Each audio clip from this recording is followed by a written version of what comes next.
Feliz día a la audiencia de Superando Nuestros Límites, desde Barquisimeto, Estado Lara, Venezuela.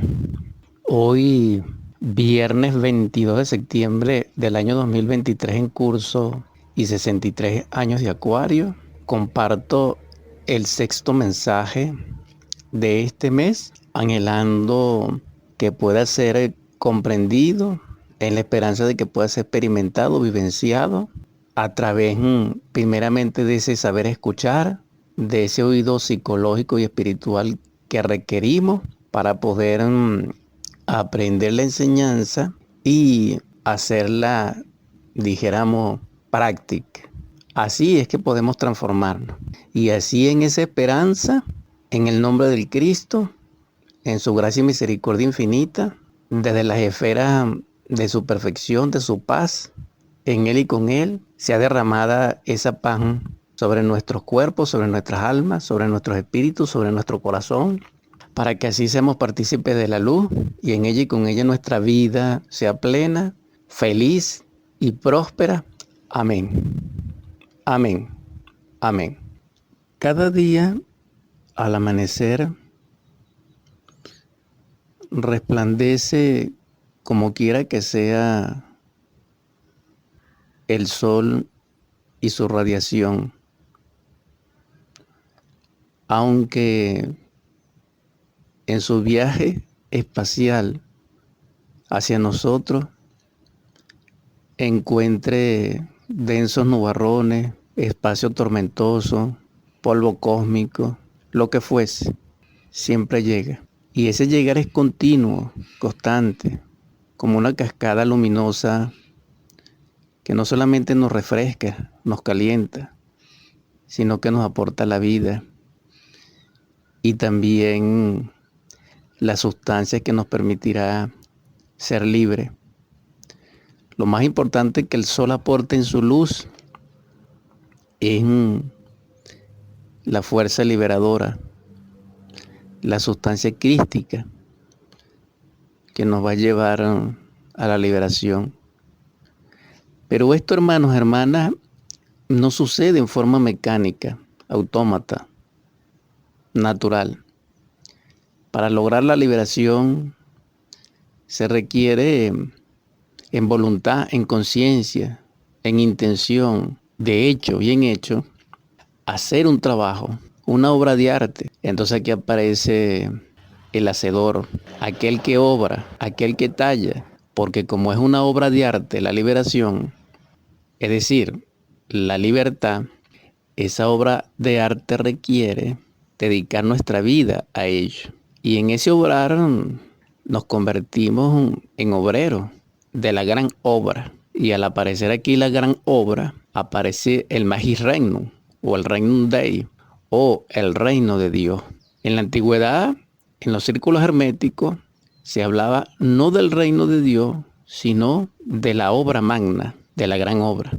Porque es la obra donde se edifica dentro de nosotros, en esa multidimensionalidad interna e integral, el templo viviente para nuestro Padre Madre, para nuestro divino Elohim, para nuestro Yehová interior, para que Él realice la obra en sí.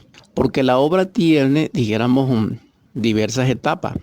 La primera es edificar el templo, construirlo dentro de nosotros. Y el segundo es que desciende nuestro Cristo íntimo, nuestro Yeshua interior, para salvarnos y también para predicar la enseñanza liberadora, que es el Evangelio crístico, y en ese proceso realiza Él la gran obra. Pero ya esta obra es la que deviene como secuencia o consecuencia de que Él se haya encarnado en nuestro mundo interno. Esto no es tan fácil, ni significa que cualquier maestro pueda en sí realizar este nivel de obra. No, porque la encarnación del Logos, del Cristo, o la encarnación del segundo Logos, es, dijéramos, la iniciación venusta, Y eso se rige por leyes cósmicas perfectas. Y en ese principio de ley se necesita haber renunciado a la felicidad nirvánica y se necesita amar profundamente a la humanidad doliente a tal punto de renunciar a la felicidad sin límite y a la libertad para servirle a una humanidad. Y cuando eso se realiza varias veces y se haya perdido y ganado varias felicidades nirvánicas, dijéramos así, entonces tal vez,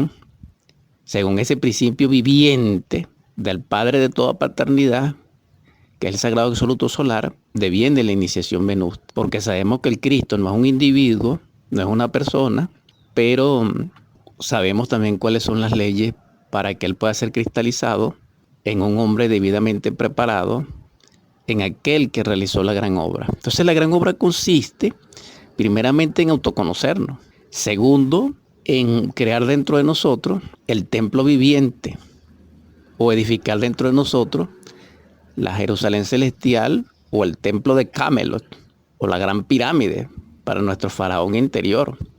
Es igual, pero a la luz de las diversas metáforas de diversas culturas. Pero también la gran obra implica en sí vivenciar plenamente, constantemente, en forma absoluta, los tres factores de la revolución de la conciencia, del gnosticismo universal, que en sí son: niégate a ti mismo, toma tu cruz y sígueme, del evangelio crístico, para poderlo lograr. Al realizarlo totalmente, según esas leyes de la ciencia del probismo, de la misma ciencia de la gran obra, porque fíjense ustedes, la ciencia de la gran obra se realiza la gran obra en base a esa ciencia.